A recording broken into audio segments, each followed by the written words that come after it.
Okay, so let us continue roughly where we left off yesterday. So this morning we're going to have a look at a sutta called the Potalya Sutta. And Potalya is a layman who wasn't a Buddhist. He was just kind of one of these people who thought he was a kind of holy man, but he was wandering around, and then he meets the Buddha on one of his wanderings. And he says to the Buddha that I have cut off all my worldly affairs, everything in the world. I have just given rid of all of that, and I have, I'm kind of become a holy person as a consequence. And the Buddha points out that there are things that he hasn't cut off. And as part of this, he gives these similes, 7 similes about sensual pleasures, and he points out the kind of the disadvantage and the problems that arise with sensual pleasures.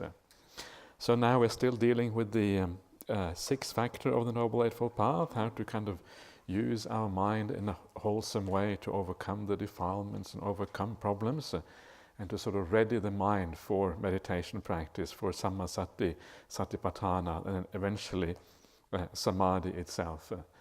So it's all part of that, and although it is true that the most important things to overcome as part of this practice is the ill will, I think it's also useful to have a little bit of a look at the sensual pleasure side of things, just to get the Buddhist idea, the Buddhist view on this, why it is problematic, why it is better to kind of gradually move away from that and move in a different direction. This is really what this is all about.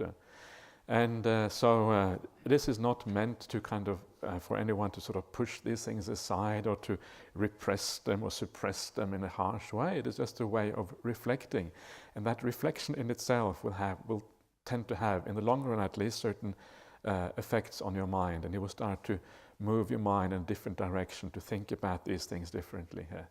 So it's not kind of take some drastic actions in this area. It's just more a way of thinking about things, and then things happen usually as a matter of course from there. So the word for sensual pleasures in Pali is kama, not kamma. Kamma is action, kama is sensual pleasures. And this word has 2 different meanings, as I mentioned the other day. One is the personal feeling of desire, right? A desire the things of the world, whatever that is, the 5 senses. So it's a very broad thing. It almost includes everything we do on a daily basis is part of this world of the 5 senses, because our senses are almost operating pretty much non-stop all the time. But it also means the actual objects of that world, the things that we desire, not just the actual desire itself, but also those things in that world that we are trying to kind of get hold of or appropriate or attach to or desire. So all of those things, whatever it is that we like to see, to feel, to hear, etc., is part of that. And this is important to understand, and that's why we had that question the other day about the person who wanted to rearrange the furniture, right? You want to rearrange your furniture. It doesn't sound like it's part of the karma of sensuality, but it is, because it is part of that world of getting things right for yourself, being comfortable, getting things kind of so it is just right.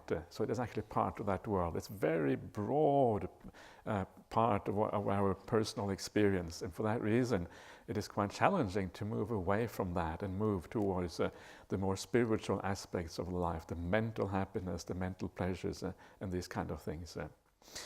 So let's see what the Buddha has to say to this man, Potalya. And these similes, I always found them very powerful. Initially, when I read the sutta, I didn't really know what to make of them, but over time, it became clear, more clear to me anyway. At least my own interpretation of these things became fairly clear. So this is what happens. So again, it's just an extract. It's the middle of the sutta, and this is what the Buddha has to say here. Householder, and Potalya is really upset, right? This is part of the sutta as well. He's really upset because the Buddha calls him householder. I'm not a householder. I've cut all these things off. He's not very happy with that. So anyway, householder, suppose a dog overcome by hunger and weakness was waiting by a butcher's shop.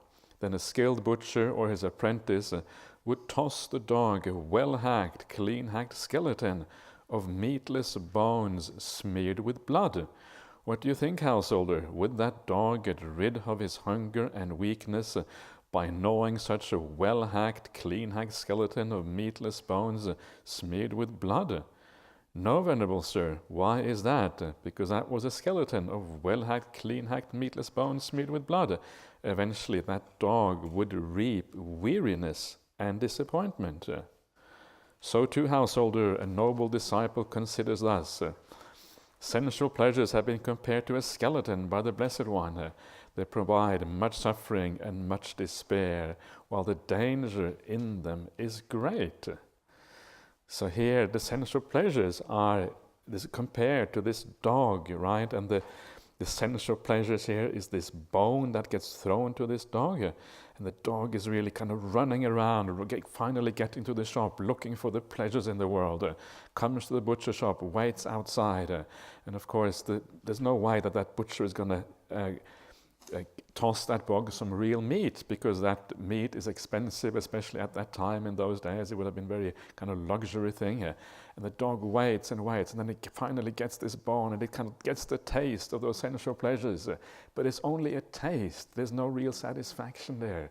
It doesn't fill the dog up. It doesn't feel that there is no real end to that hunger. And that's what it says here. It doesn't get rid of the hunger or the weakness. It doesn't change anything really, apart from craving re-arising pretty much straight away. And because craving re-arises straight away, that dog, poor dog, runs off again, right, in search of more sensual pleasures to the next butcher's shop, and again waiting outside, and the same thing happens again. Again, it just gets this meatless bone smeared with blood. The taste is there, but no real satisfaction, no real contentment, no real happiness, no sense of fulfillment. All of these things are missing. And then it keeps on running and running and running, and never learns. And that's the problem with being a dog. A dog, you don't have much chance for learning these things. You just haven't got those faculties to learn. And sometimes human beings are a bit like that. We don't really learn. And then one of the reasons we don't learn is because we haven't got anyone to point these things out for us. It's actually hard to see. Once you see this, it kind of becomes obvious. This is what our lives are like, right? We run around, we run from one thing to the next one, always seeking something else, always thinking that the next time around is going to be happy, it's going to be complete, going to be contentment with these things. But it never really works out. There's always more craving rising up just behind the previous one.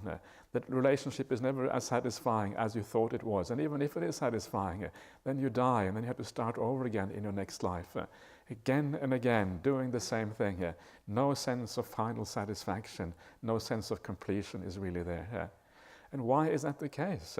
What is actually going on here? And one of the things that is going on is that it's almost as if we have a hole inside of us, there's a psychological problem, a psychological lack of contentment, a psychological lack of completion and satisfaction. And then we try to fill that psychological problem with external things. We run around in the world trying to fill up a lack inside of us with external things. That psychological lack can never really be filled up by external things. You get the external thing, you feel a little bit of satisfaction, but soon enough, that lack inside of you, it comes back again, and then you have the same problem once more. And that's why you keep on running around for the next thing. And every time you do that, the craving tells you the same thing. If you follow me, just listen to that voice of craving inside. That voice of craving usually says, if you get this, you will be satisfied. That is the feeling we have. And because that is the feeling we have, we run after these things again and again and again, and we never really learn the lessons. And part of the problem is that we don't really see any other way. It is not obvious that there is any other answer to this. And that's why it takes a Buddha, it takes somebody who has a deeper insight to show us that there actually is an alternative way. And that is to work with your mind directly, to work with your psychology, to work with your psyche, so as to fill in that gap from a personal, directly, immediately inside of us, instead of seeking for that happiness outside. And that is the path of Buddhism. That is the spiritual path, is to Feel that sense of satisfaction inside, the sense of contentment inside. So you don't have to seek it in the world outside through the five senses. And this is what this path is about. And this is when you do something, when you live the spiritual life in the right way, you practice kindness, you start to feel a sense of contentment and happiness inside of you. And that happiness is of a very different kind than the external things that we're always seeking for. That sense of happiness inside is immediate. It hasn't got anything to do with craving. It's not really driving you on into the future anymore. It's here and now. You feel content here and now because you have done something good. It has nothing to do with desire, and that is why it fills you up. You feel satisfied for the first time in your life. And as you keep on practicing the spiritual path, you do this more and more through living well, through acting in a kind and compassionate way. Eventually this builds up and builds up and builds up. And one day you sit down in meditation and you feel the meditation is going deeper and deeper, and as it goes deeper, the mind becomes more and more still, less and less craving, less and less desire, until eventually you reach a point where desire is completely gone, and you feel completely satisfied in the present moment, completely content. There's no more, you feel complete. The itch that driving you forward from one thing to the other one is completely disappeared in your life for the very first time. And it feels like, at that point, it feels like you have attained, you have reached, in a sense, the meaning of life. Because this is the thing that craving was always pointing you towards the sense of satisfaction. You could never get it, because externally it was impossible to fill that psychological hole inside of you until one day you go in a different direction and you think, wow, this is it. I found what I was looking for all along. And the sense is that you have found the answer to the meaning of life. You feel completely satisfied. And you know that because when you get to that point, you don't want to get up anymore. You just want to sit there. And you can sit there, just bliss out until eternity itself. And you will be completely happy with that. You're content, right? That is the meaning of contentment. There's no drive anymore. There's nowhere else to go. There's nothing more to be done. And that is the promise of the spiritual path. And that is why this practice really is the answer to the meaning of life. And that itself is not even the final goal in Buddhism, because what happens, of course, is that you lose that state again. And then you need to also have insight to make these things much more permanent. But essentially that is where the solution to everything lies, and you find it there. So this is a very beautiful simile of, to me, it's one of the most powerful similes of these similes here, because it makes it very clear what the problem is, and you can also understand, I think, where the solution is. Now, one of the big problems here is that this very act of following your desires, or running from one butcher shop to another one, running from one sensual pleasure to another one, always pursuing these things. Attachment to the sensual world is a very important part of this.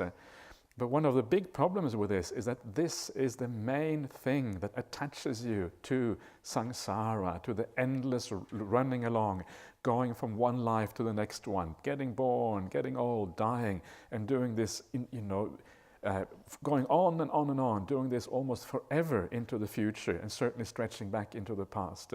This is the most powerful thing that binds us to this samsaric existence.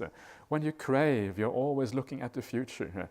And that very fact that it's always about the future, it's as if you are projecting yourself into the future. And for that reason, it keeps you going, keeps you tied to this kind of, to this whole process. And this is, I think this is the most, of course, the desire for existence itself is also part of this, but the most basic and most powerful thing that is hardest to overcome on the path is this desire for sensual pleasures. So it ties us down. This is in large part responsible for the whole problem that is samsaric existence from the Buddhist point of view. A very powerful tie that ties us down to this. And for that reason, it is one of those very important things to reflect about on the Buddhist path. This is also why, as monastics, you live a celibate life, right? You live because this kind of drives you towards the giving up of these kind of pleasures and moves you in a different direction instead. So that is the this simile of the dog that is never really satisfied. And one of the other things about this, which is interesting, of course, is that we tend to identify with the craving. It's almost as if we are the craving. The craving is us. We identify with that. And one of the reasons why we identify with craving is because we identify with being the doer. I am the doer in my life. I'm the agent. I'm the one who kind of sorts things out and gets things done. And because you identify with agency itself, you also identify with craving very often. So, of course, if you identify with the craving, it means it's hard to overcome, because that is who you are, and you feel personally challenged if you kind of have to abandon this. You feel, I am disappearing. What's going to happen to me if there's no craving? I'm not there anymore. And that's why this path is a gradual path of gradually, first of all, identifying with other things, identifying with a kind of peace and happiness of meditation, of living well. And then as you gradually identify with that, identity itself gradually disappears as you practice this path. But it's strange. It's actually from the suttas again. Most of the things I quote most of the things I say is actually somehow based in the suttas one way or another. And this idea of identity with craving is actually straight out of the suttas and the Buddha. So this is part of the Buddha's words. So there you are. That is the simile of the dog. And please reflect on these things as they appear in your own life, because I think we all have some. We should all be able to kind of see how these things actually relate to our own life. There's this tendency that craving always comes back up again. It is never really satisfied. It takes new objects. Sometimes it moves from one sense to another one. But it always re-arises. It never is really satisfied in any profound and final sense. The final satisfaction is found in a completely different place. We have to look somewhere else, and there we can find this real satisfaction in life. Okay, let's move on to the next simile here. Householder, suppose a vulture, a heron, or a hawk seized a piece of meat and flew away, and then other vultures, herons, and hawks pursued it and pecked and clawed it. What do you think, householder, if that vulture, heron, or hawk does not quickly let go of that piece of meat? Wouldn't it incur death or deadly suffering because of that? Yes, venerable sir. So too, householder, a noble disciple considers thus. Sensual pleasures have been compared to a piece of meat by the Blessed One. They provide much suffering and much despair, while the danger in them is great. So here, piece of meat are the sensual pleasures, and then you have this idea of fighting over the sensual pleasures. Yeah, you finally get hold of something, and then somebody else comes and says, "I would like that too." Yeah, like the kind of classic thing is that we are competing over relationships, right? Over the same partner. That is kind of one of the typical things in life. But it's not just that. It is kind of much broader than that as well. There is only the economic pie is only so big, and then you have you have all these billionaires on the one hand, and you have lots of poor people on the other hand. And we're kind of fighting over limited resources, and this is one of the problems in humanity. So there's this kind of fighting. People, the last generation come to the end of life, and you fight over the inheritance, or you fight over whatever it is. There's a lot of this kind of competition going on in the world, and so what this shows us is that an inherent part of sensual pleasures is also the idea of ill will. Ill will comes together with sensual pleasures. These two things cannot be entirely separated from each other. And this is interesting because, yes, we emphasize the idea of giving up ill will and negativity on the Buddhist path, and you can go a long way with that, but you can never really completely let go of that as long as you are in the world of sensual pleasures, because sensual pleasures are about external things, and external things are what we have in common. Because they are what we have in common, there's bound to be some clash in the world as long as we are pursuing those things. And it says elsewhere in the suttas, it specifically talks about this. It talks about the whole chain of causality, whereby you start with craving, and because you crave, you grasp onto things. You have the sense of ownership. This is mine, and then you guard it because it's yours, right? You know what it's like. If somebody robs your house, it's not very nice because it's your stuff, right? It's unfair. They can't take my stuff. So, and because of that, then you guard these things, but still you lose them. Still, the government, the kings and the robbers come, and and you fight with other people, brother with brother, father with son, mother with daughter, all those kind of things, as it says in the suttas. It always leads to problems, the world of sensuality, the world of sensual objects. And that is very different from the spiritual happiness, because the spiritual happiness is internal to each one of us. In fact, the spiritual happiness is derived from the exact opposite principle. The spiritual happiness is derived from when we cooperate with others, when we are kind with others, when we work together, not when we compete, but actually from the exact opposite. So the spiritual happiness is, instead of actually driving us to fighting with each other and ill will, it tends to lead to the exact opposite thing in the world.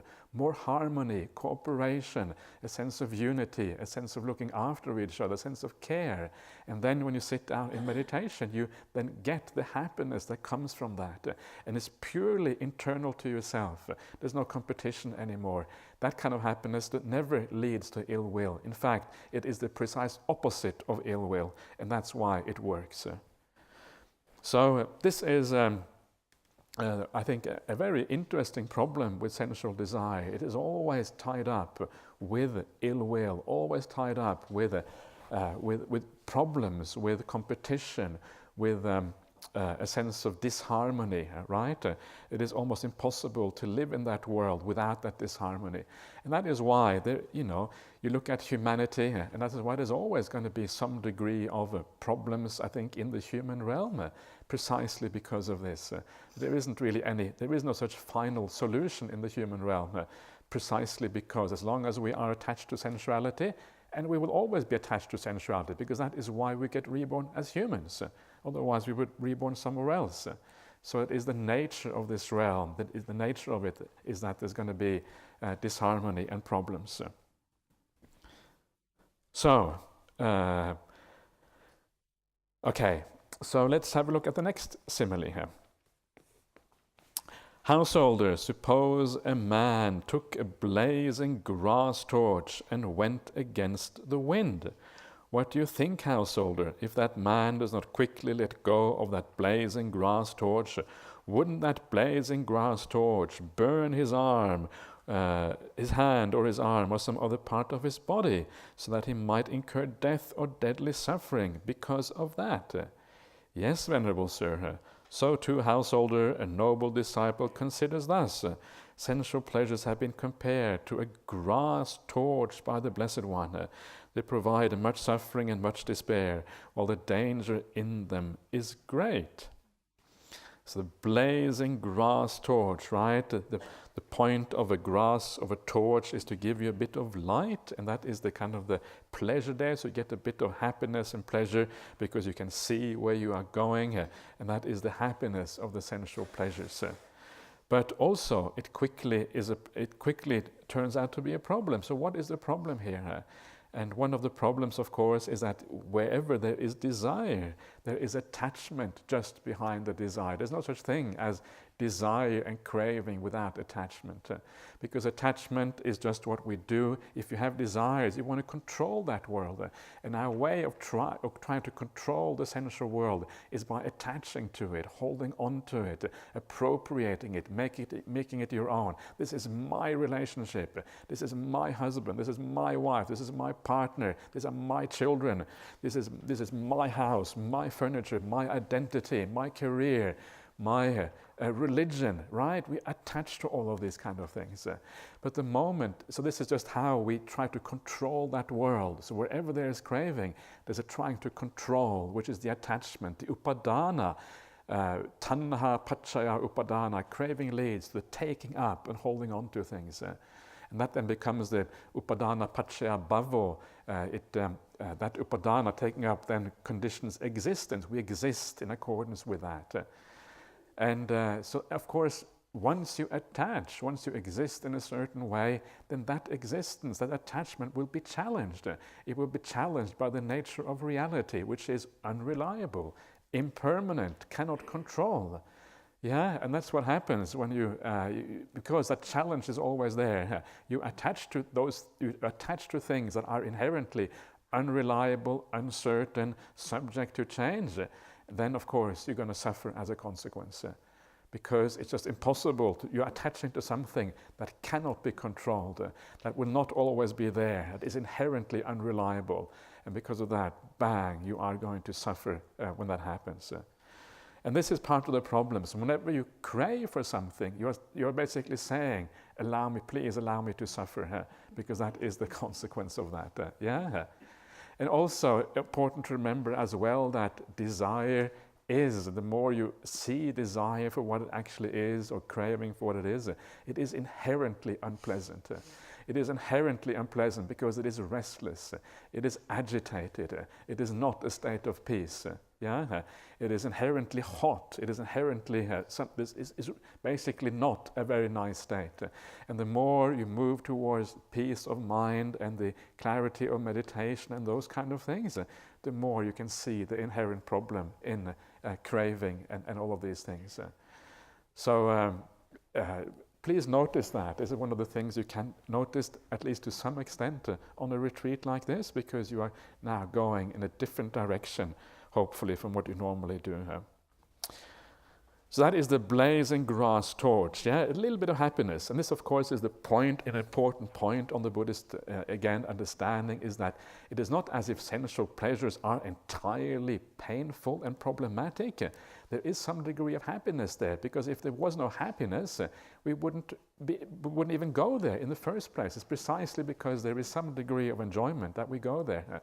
So you have to kind of compare the enjoyment and compare that to the disadvantage. And that is really what we're doing here. Okay, now comes the next one. And this is a really powerful simile. And so let's just read it out first of all.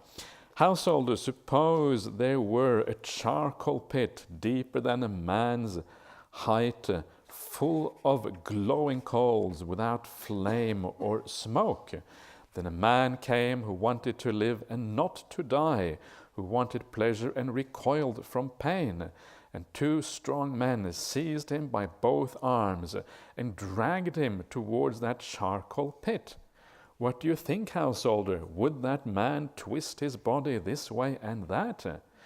Yes, Venerable Sir. Why is that? Because that man knows that if he falls into that charcoal pit, he will incur death or deadly suffering because of that. So too, householder, a noble disciple considers thus. Sensual pleasures have been compared to a charcoal pit by the Blessed One. They provide much suffering and much despair, while the danger in them is great. So this is one of those really strong similes in the suttas, so strong that it's almost hard to understand how that can be the case. How can sensual pleasures be a charcoal pit? All these beautiful, nice, sensual things in the world, you're just enjoying yourself. It is kind of, beautiful sights, nice music, nice relationships. How on earth can this be called a charcoal pit? It is what life is all about, isn't it? That's what most people think. And here the Buddha kind of goes so against the grain. This extraordinary, powerful simile. And one of the things there is to remember that you don't just take these on board and say this is the absolute truth. It is here for you to contemplate and to think about. There is always going to have to be some degree of faith and confidence in these kind of things. So you look at them for what they are. You don't kind of reject them because it just sounds too much. But you look at them for what they are and see, maybe if the Buddha says so, maybe there is some truth to this, even though it is hard to really comprehend straight away. And the way that the Buddha explains this, and I haven't actually included this sutta here, maybe I should, but this is explained in a sutta also in the Majjhima Nikaya 75. It explains exactly how this works, how it can be the case that something which seems so pleasant, seems so nice, actually it turns out on inspection, when you look at it carefully, turned out to be the exact opposite. And the way the Buddha explains this, he says that it is the simile of the leper is what this is all about. And some of you will have heard this before, but it's a very, very nice simile that explains this quite well. And the simile of the leper is that if you have leprosy, you have all these wounds over your limbs, right? Your fingers, your hands, or whatever. And apparently it can be very, very incredibly itchy. Sometimes you have worms and things in those wounds, and extraordinarily itchy and very, very unpleasant. So because it is so itchy, as a leper, you will go to a flame, to a charcoal pit, and it says cauterize, which basically means like burn. And you will burn your hands and burn your limbs over that charcoal pit because it feels better. Yeah, it feels nice. The itch is so incredibly unpleasant that it feels nice to burn yourself over that charcoal pit. And then, of course, the simile is that then that leper, he goes to a doctor, and then the doctor kind of fixes them up, gets rid of that bacteria or whatever it is that causes the leprosy, and then they are okay. They don't have that itchiness anymore. They are fine. And the Buddha asks this person, this Magandhya. Magandhya is one of these people. He's a wanderer, but he's a wanderer who praises the sensual pleasures, right? So he kind of strange kind of wanderers they had in India in those days, very different from what we think of these days. But anyway, so he goes and he says to this Magandhya, he says, well, Magandhya, now that the leper he's healthy again, he doesn't have an illness, would he still go to the charcoal pit and burn his hands over those flames? And of course, Magandhya says, no, of course not. And then the Buddha says, and this is kind of the punchline here, it is exactly the same thing with sensual pleasures, right? We go and we burn ourselves in the fire of sensual pleasures. And then one day we overcome sensual pleasures. We go into a deep state of samadhi, or we abandon the sensual pleasures completely through insight. And then there's no way we would want to go back to those sensual pleasures again. Why? Because we have found something far superior. We are healthy. Our minds are no longer distorted. Yeah, the Buddha says to Magandhya, the reason why he went to that flames in the first place, because he has a distorted idea of what is pleasant in the world. You don't really understand where true happiness is. And that's why you go and burn yourself, cauterize yourself over those flames. That's why we go and burn in the sensual pleasures of the world, right? And we burn there, and we feel hot, and we crave, and all of these kind of things. But because there is no alternative, because we don't see that there is an alternative, that is why we keep on doing that. So this is how the Buddha explains this, and difficult to really grasp for the vast majority of people. Hard to see. We can maybe see a little bit of this, but only a tiny amount. So you just think, okay, well, the Buddha says so, maybe there's something to this. Let's practice this path and see where it leads us. And then maybe one day you will see those things. Yeah. Okay, so there you are. So this is why the Buddhist teachings can be kind of challenging sometimes, right? They can be they're really out there. They're really different from how we normally perceive the world. And this is why this is what makes them so interesting in many ways. Because what they are promising you is obviously something very beautiful. If they see the sensual pleasures as so problematic, then what they must be promising you is something far, far more happy. And this is kind of also what makes them so interesting and so attractive in one way, because they're actually promising you a degree of happiness that is far beyond our ordinary experience. And this is the implication here. It's important to remember those implications of happiness, of contentment that is part of this. Okay, so there you are, the simile of the charcoal pit. Next one. Householder, suppose a man dreamt about lovely parks, lovely groves, lovely meadows, and lovely lakes, and on waking he saw nothing of it. So too, householder, a noble disciple considers thus. Sensual pleasures have been compared to a dream by the Blessed One. They provide much suffering and much despair, while the danger in them is great. So here, and this is what sometimes you hear, right? The world is a bit like a dream. right? We kind of walk around in this dream, and then one day you wake up to reality and you see things for what they actually are. And here you have the Buddhist equivalent of that, the idea that you kind of, the world is a bit dreamlike. There is no real sense of reality to it. And one of the ways to understand that is that in the world we because of craving, we're always really looking at the future, always looking at something else, something which hasn't really arrived yet. And because that is what we are craving for, it's a bit like a dream. We live in this dream about the future, dream about what things can be like, a satisfaction that is always kind of slightly above, beyond the horizon. Beyond the horizon, that's where real satisfaction lies. And then you get there, and there's another horizon. It's like this mountain behind the mountain behind the mountain, always kind of moving on.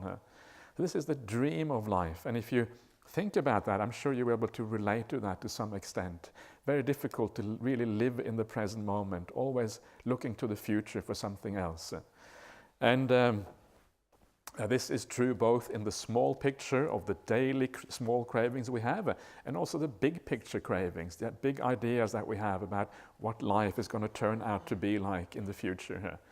And I always like my own experience with this, because I remember when I was young, I was having ideas about what kind of girlfriend I was going to have, right? And look at me now, I kind of failed miserably, right?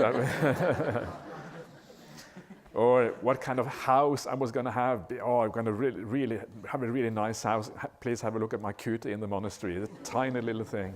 Actually, that cutie in the monastery is far preferable to any big house you can have. One of the horrors for me is to go into Perth and see these big mansions, these enormous mansions sitting there on the riverfront, right? And they have about half a meter between each other here, because the property value is obviously so high there that you maximize and you build a massive mansion on these tiny little properties.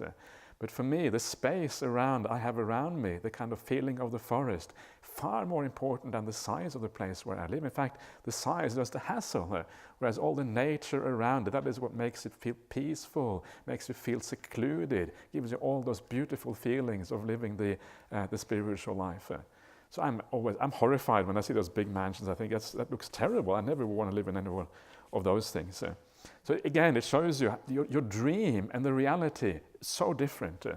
And I was going to have, when you're young, you're always very arrogant. You think you're going to have this wonderful career and everything is going to be really, you're going to be all these kind of things, right? And of course, it turns out so absolutely different from what life really is like. In my situation, probably quite extreme, the difference. But for all of us, it is different, right? For all of us, very different from what we think it's going to be like. The ideas we have when we're young and the reality as kind of time goes on is always, usually we are far too optimistic about what the world is going to be like. And then we kind of have to tone it down a bit. And then again, we get it wrong. So again, we have to change our ideas. But we never really learn. We keep on thinking about the future. We keep on thinking that things are going to be somehow be different one day. We're going to get those things that we're really searching for. And of course, then one day, in the meantime, what happens? We die, right? That's what happens in the meantime. And because we are still driven by that craving, then when we get reborn, we continue kind of following along with roughly the same dreams as we had in the last life. And then we keep on dreaming like this from life to life to life, never really getting out of that, always forgetting in the meantime that we made exactly the same mistake in the last life. So we keep on making the same mistake. And we keep on running after things that we never really get, that never makes us satisfied, never really give us any satisfaction. You can see the problem in that. It's really, after a while, it's kind of terrible almost. It really turns you off. It makes you feel, it makes you,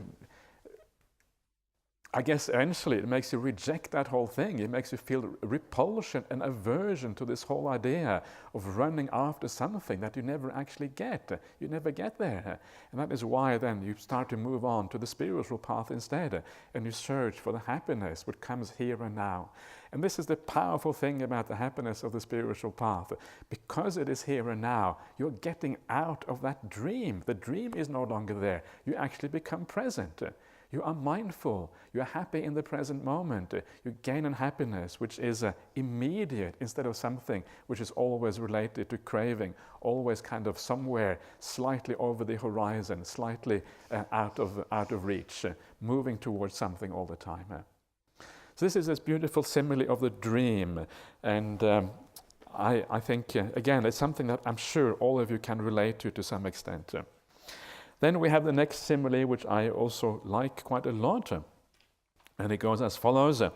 Householder, suppose a man borrowed goods on loan, a fancy carriage and fine jeweled earrings, and preceded and surrounded by those borrowed goods, he went to the marketplace. Then people seeing him would say, Sirs, that is a rich man. That is how the rich enjoy their wealth. Then the owners, whenever they saw him, would take back their things. What do you think, householder? Would that be enough for that man to become dejected? Yes, venerable sir. Why is that? Because the owners took back their things. So too, householder, a noble disciple considers thus. Sensual pleasures have been compared to borrowed goods by the Blessed One. They provide much suffering and much despair, while the danger in them is great.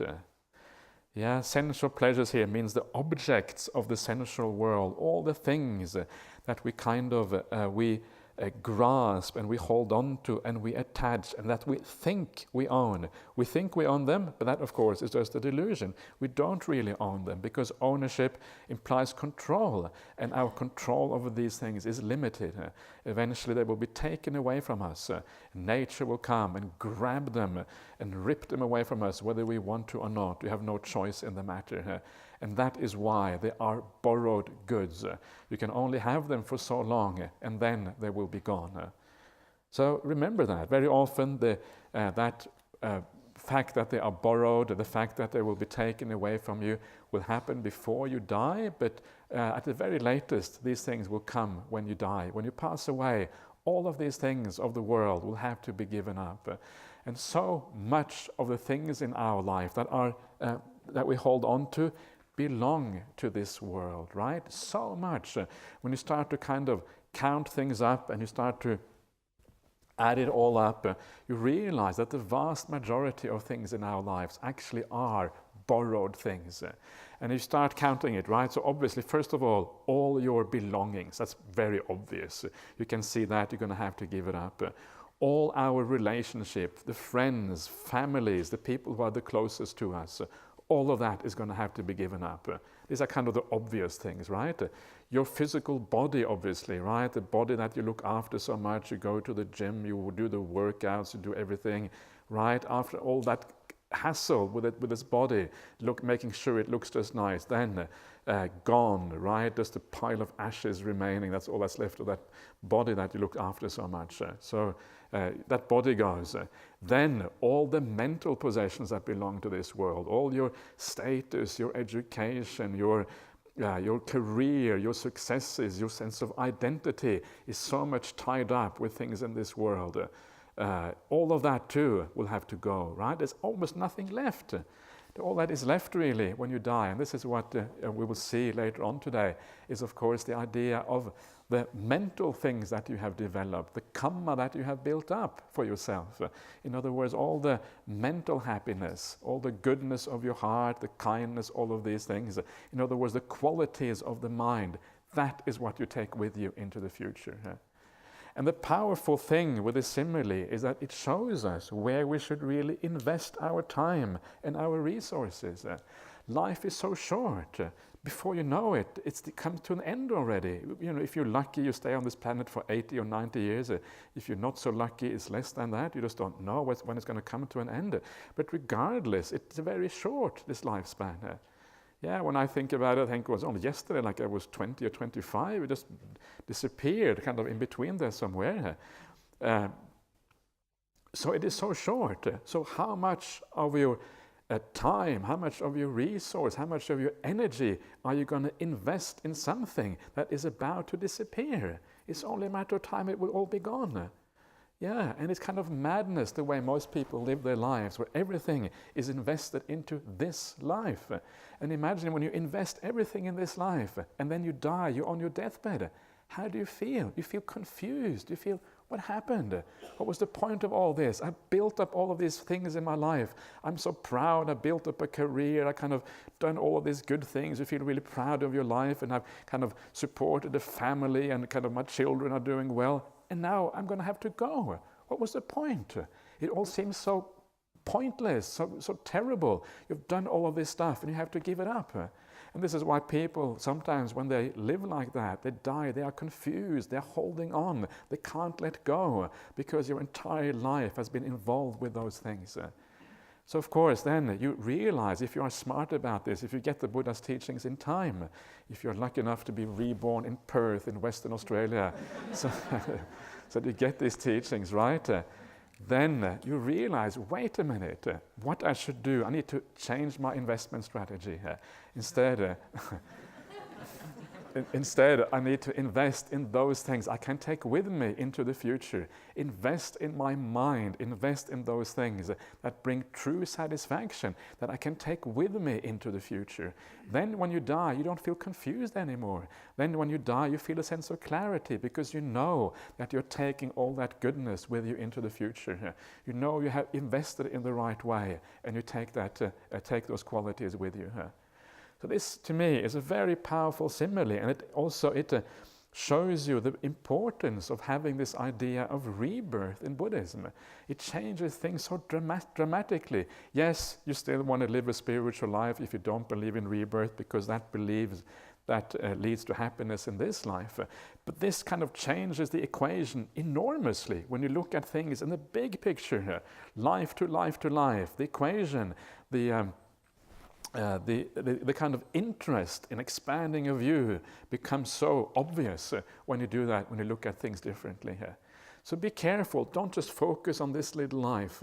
If you focus on this little life, we end up our life and we just don't know what happened. We feel confused and we feel attached and all these kind of things. Expand your horizon, see reality for what it actually is. And this is one of the reasons why this idea of rebirth is like breaking out of the eggshell. Whoa, this is what it's like. And it changes your entire attitude to things. It then changes your outlook, and you start to think of the world in an entirely different way. And also you live your life differently as a consequence. So that is the idea of the borrowed goods. So again, I think it's a very useful way of thinking about life, and another one that is quite easy to understand, that we can all relate to, and that is one of the advantages of that particular simile here. Okay, let's have a look at the last simile here. Householder, suppose there were a dense grove not far from some village or town, within which there was a tree laden with fruit, but none of its fruit had fallen to the ground. Then a man came, needing fruit, seeking fruit, wandering in search of fruit, and he entered the grove and saw the tree laden with fruit. Thereupon he thought, this tree is laden with fruit, but none of its fruit has fallen to the ground. I know how to climb a tree, so let me climb this tree, eat as much fruit as I want, and fill my bag.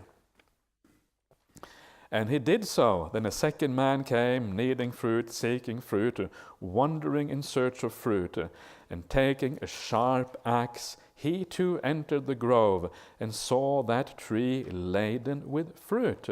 Thereupon he thought, this tree is laden with fruit, but none of its fruit has fallen to the ground.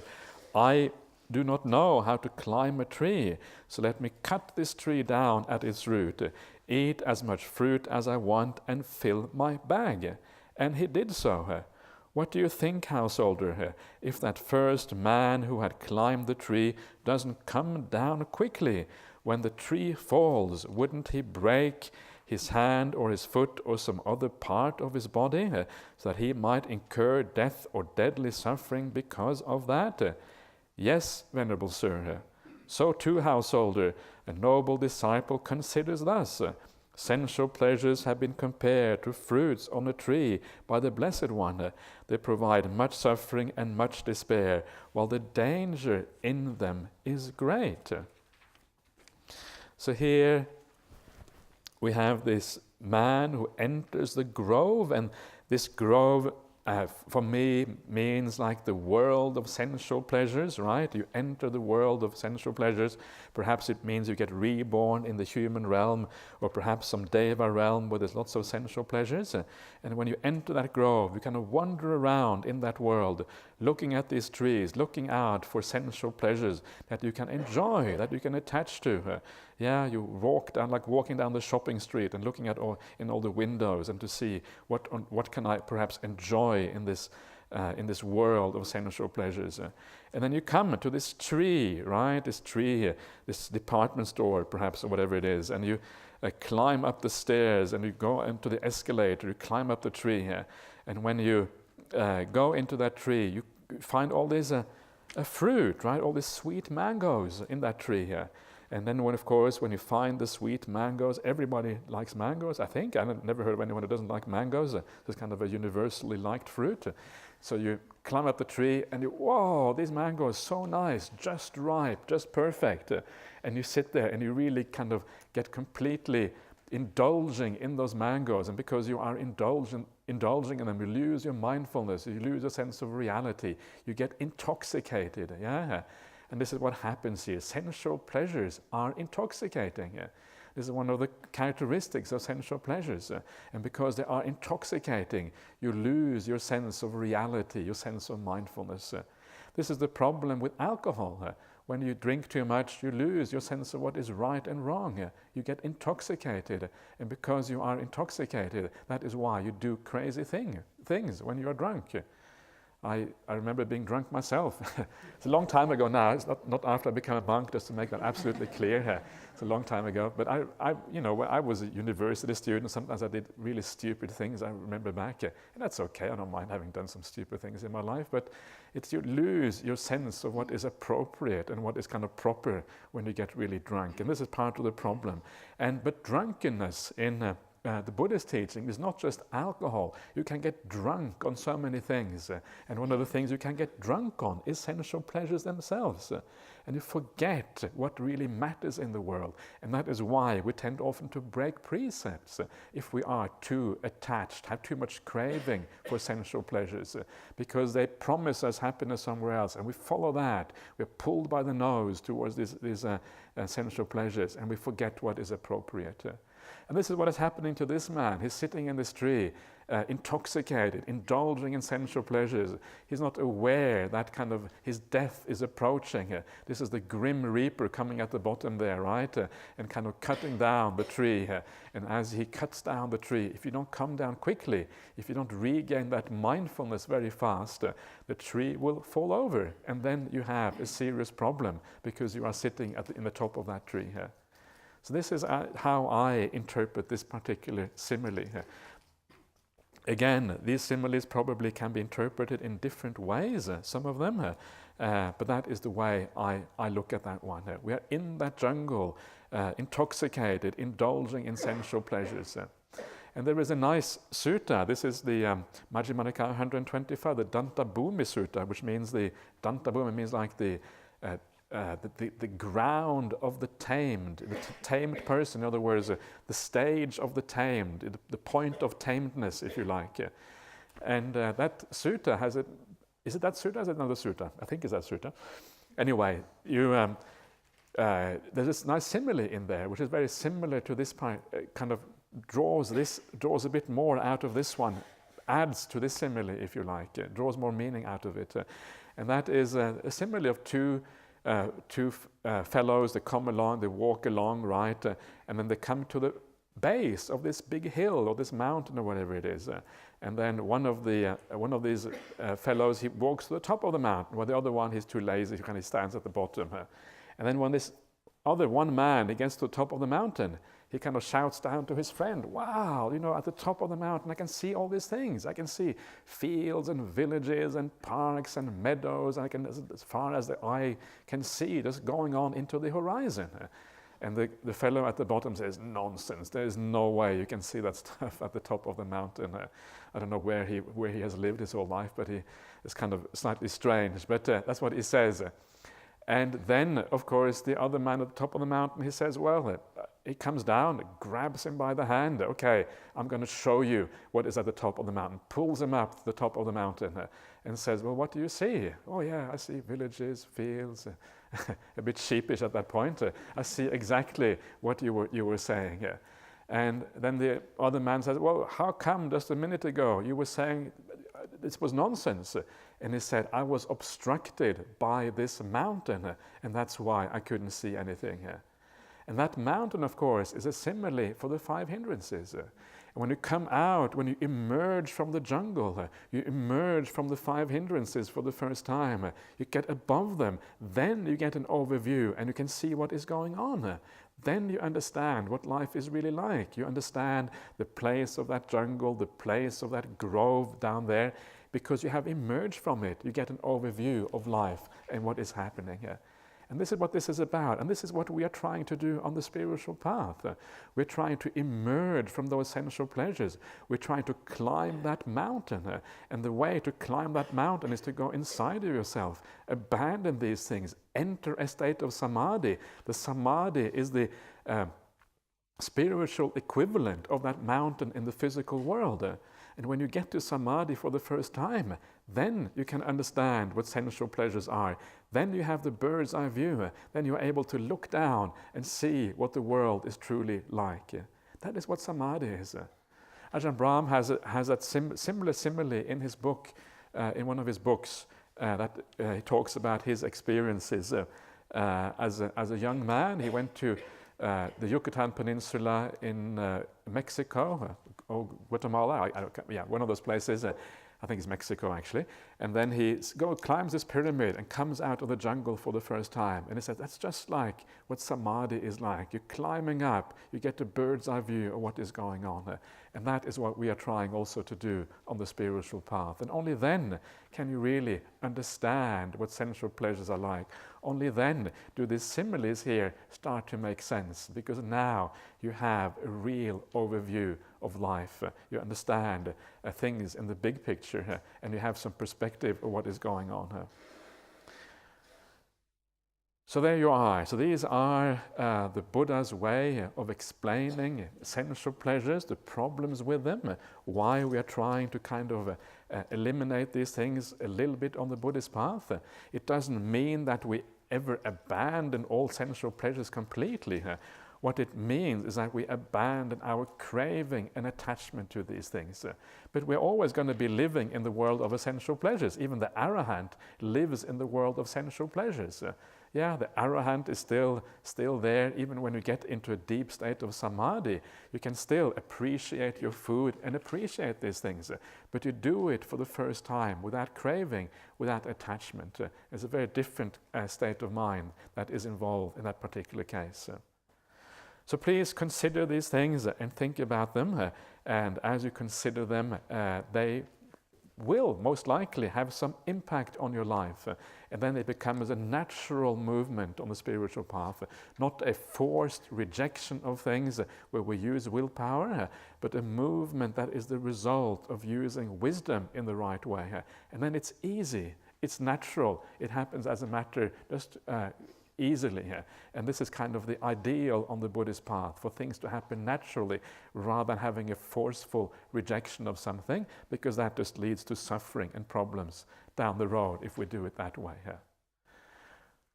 Okay, so that is all for this morning. So we'll see you again at 3 p.m. this afternoon there.